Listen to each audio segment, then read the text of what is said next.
guys, welcome to my Ocean One channel. I got a lot on my mind. Definitely going to be talking on the finance side this morning, so I want to get my YouTube disclaimers out of the way to keep me out of YouTube jail. None of my content constitutes professional advice. Viewers that follow any content, suggestions, statements, anything from this channel, do so at their own risk because you are responsible for your own actions. And of course, that's the way that it has to be. All right, let's jump right into it. All right, I've had a lot on my mind recently, and actually I've not been sleeping all that well, probably because I have a lot on my mind. I'm trying to put this puzzle together. Now, whether I'm thinking too hard on it, that's anybody's guess, okay? I have no idea, but I want to lay this out for you. I want to lay this out for you in my thoughts, and I want to explain why I think Fisker may actually survive this fiasco. Now, first of all, we may not, okay? I may be 100% wrong. And, you know, if you go back historically, Fisker has missed every target they've ever set out. But, you know, right now we have no targets. So we can't really miss anything. All right. You know, does that make any sense? It does to me. So I'm going to lay this out for you the best that I can. I don't know how long this video will be, but I have a lot that I want to say. And I think if you will watch all of this and listen to all of it, you may have a very different perspective by the time that I'm finished. So let's see how it goes. All right, the first thing I want to get out of the way is why I think Fisker may actually survive this. I think Fisker is in a waiting game right now. And I think a lot of things happened very quickly with Fisker.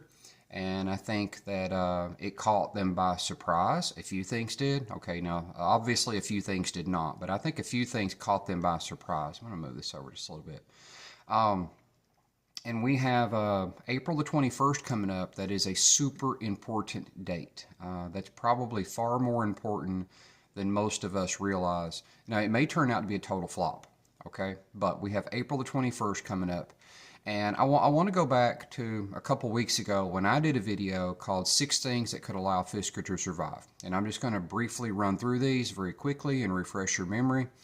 The first thing I had on there was the note holder allows it. That is clearly in motion. So we'll talk more about that in a minute. They raise money either privately, collectively, or with a buyer or with a merger. I personally think that's in motion. Only time will tell. Number 3, I had Henrik and Gita give up some control. Will they? I have no idea. That's not a must-do, but I think that's very important. I think that's very high up there in, you know, us succeeding. I have Gita steps down. I don't know of any CFO that could have done what she's done and not step down. So I would look for her to step down. Restart production. That is an absolute must. If we don't restart production, you know, we're done. So, you know, it's over if we don't restart production. And then the last thing I had on there, number 6, that was 1 through 5. And number 6 was Henrik steps down as the CEO. And, you know, he's still the face of the company. He's still the brand. But he brings in somebody else as a CEO to rebuild trust. I think that would be necessary. That's not a must-do, but I do think that's almost a must-do. So those were the 6 things that I had in my previous video. Now let's start walking through all the other things that I've been thinking about. Okay, I have several things here. I got my Chromebook behind me, and I have basically 14 things that I'm going to go through. Okay, and I'm going to go quickly. I don't want this video to be super long. I do want to try to do a good job on it, though, because, you know, I'm thinking that Fisker may actually survive this mess. And I'm going to walk through why I think Fisker may actually survive. So let's just walk through this. The first really big thing that we had happen recently, and I'm going in order, okay? I'm going back in time, and then I'm walking forward in time. So the first big thing that we had was this guy, Saidullah Kholasani, joins Fisker as the Senior Vice President, Enterprise Digital Operations and Transformations. Okay, that was a big one. And, you know, I'm not going to pretend that I understand what all that guy does, but, you know, why bring in that guy? You know, if Fisker's going to go bankrupt, if Fisker's going to go away, why bring in that guy? Okay, the second thing I have on here is we had a $150 million deal with the note holder, but this was before the super fast delisting of the New York Stock Exchange. I think that caught Fisker by surprise in a major, major way. I don't think Fisker saw that coming at all. I think that was just like, poof, it happened. So, you know, what happens with that $150 million funding? You know, that would have been based on issuing shares. Don't know. My best guess is that gets restructured in some fashion. All right, let's continue. Number 3, we paused production on March the 18th for 6 weeks. So that brings us up to April the 29th. Now remember that date, April the 29th. That's going to be important later. Number 4, we bring in Deutsche Bank and PJT partners to act as financial advisors. That could include anything, okay? That could include bankruptcy, 100%. But it could also include raising money, renegotiating with the note holder. Okay, number 5. We are in default with the note holder. We knew that. That was no surprise. We didn't make payments. We deferred things. So, we knew that was coming. All right, number 6. We started a fire sale with the ocean. So that tells me, that we were trying to raise money, desperately raise money, probably to try to satisfy or appease the note holder. We had paused production. What choice do we have? We have to sell the oceans and sell them as quickly as possible. But they're already mostly paid for. So, even though we're selling the oceans at a heavily discounted price, that brings in money into the company. All right, number 7, we get an extension with the note holder. Okay, now remember, we had paused production to the 29th. We get an extension with the note holder, but the note holder says, hey, we're going to give you an extension, but you're going to pay us a fee. And, in the grand scheme of things, the fee's $500,000, $500,000. In the grand scheme of things, that's basically peanuts, okay?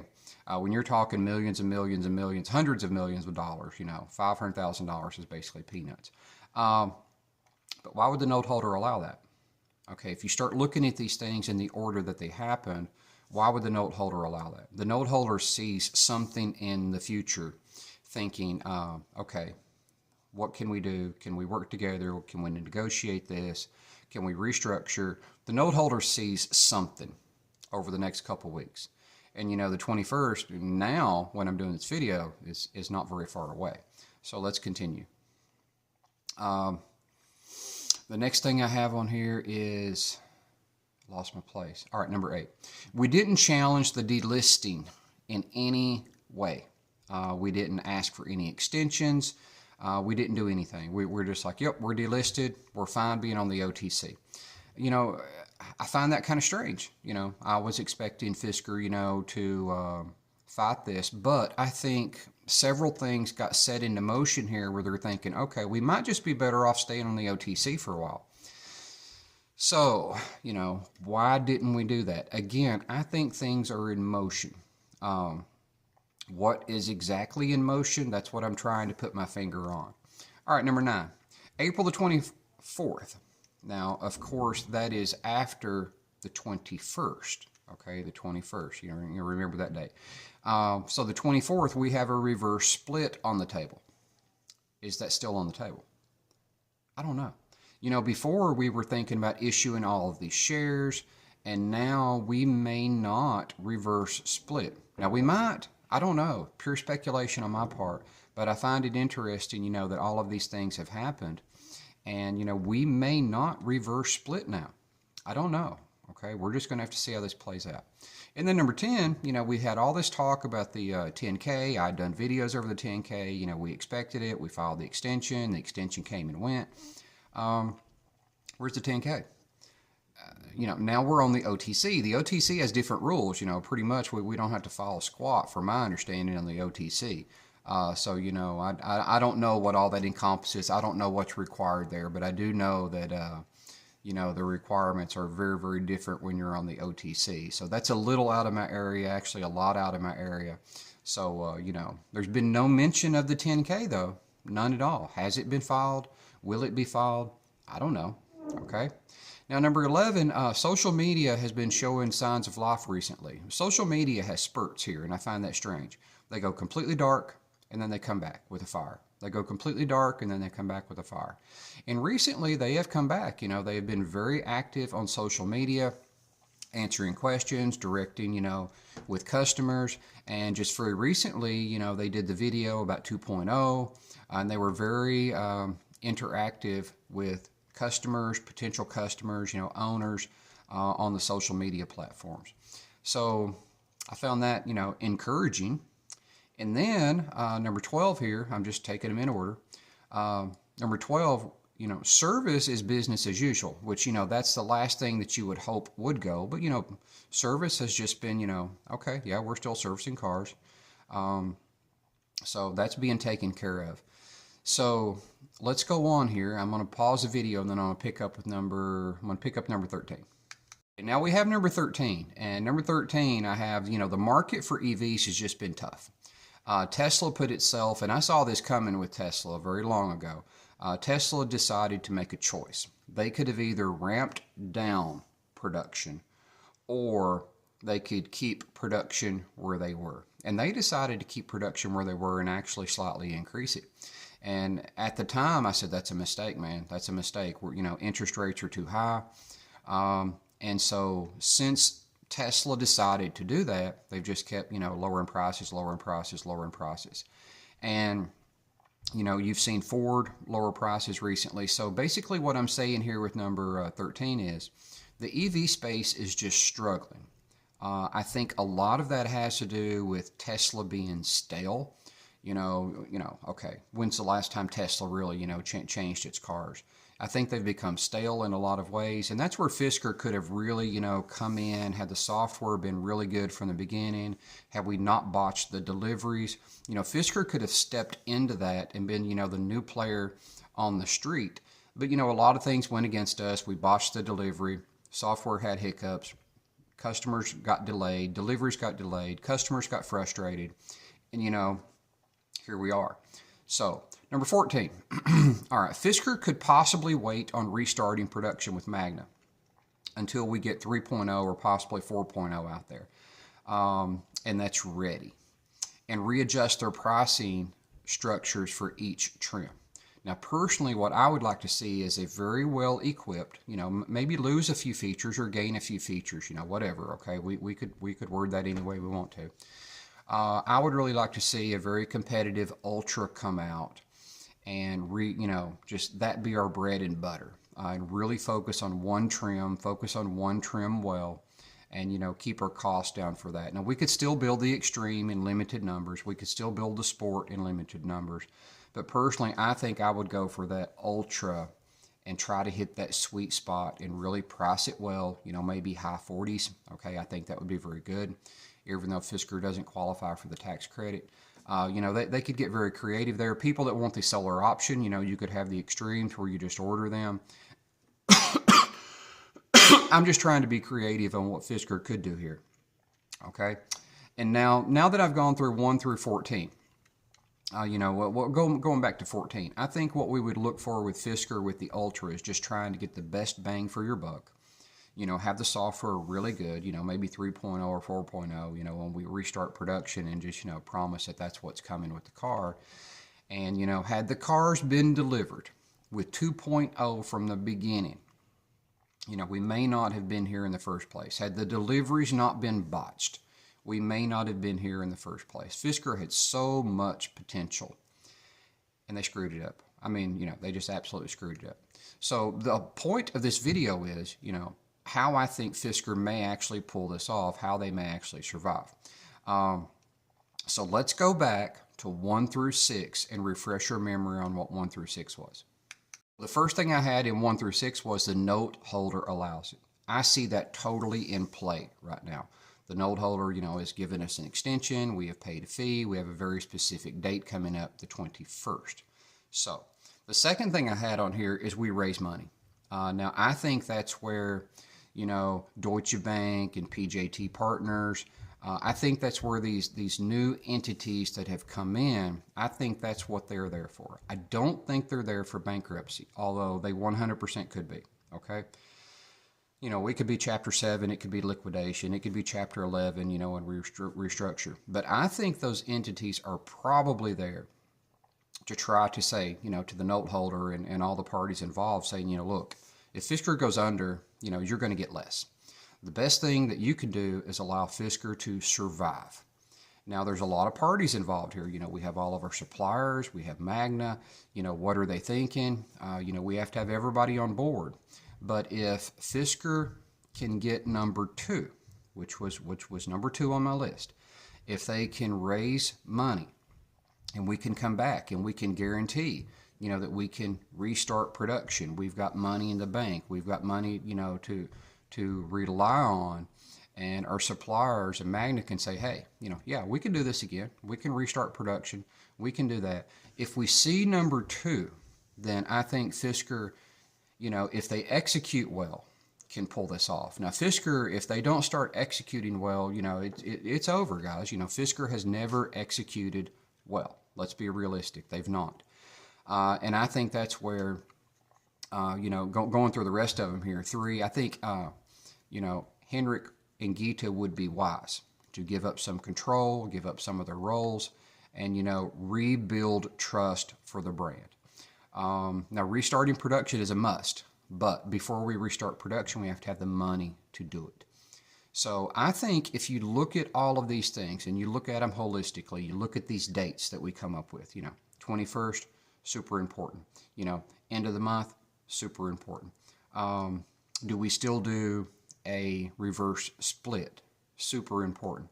I think if you look at these and you look at them holistically, I think it's very reasonable to assume that Fisker is trying very hard to avoid bankruptcy.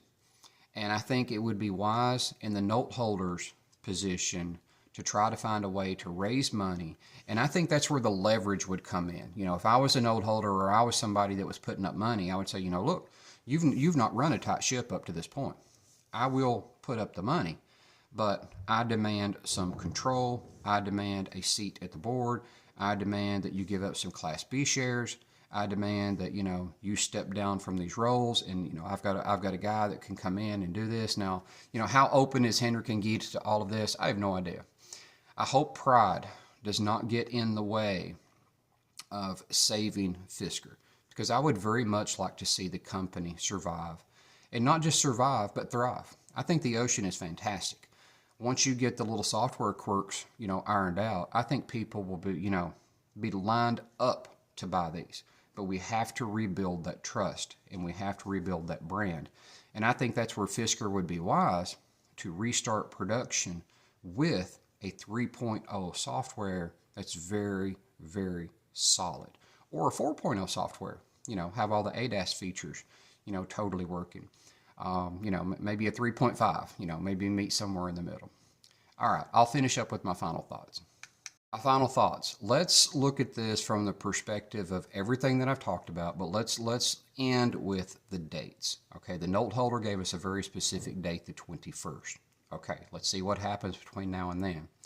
We also have an April the 24th reverse split. Does that still happen? I have no idea.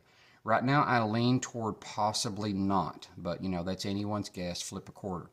And then we have April the 29th. If we, paused production for 6 weeks, that would put us up to April the 29th. So we have those 3 dates coming quick, fast, and in a hurry.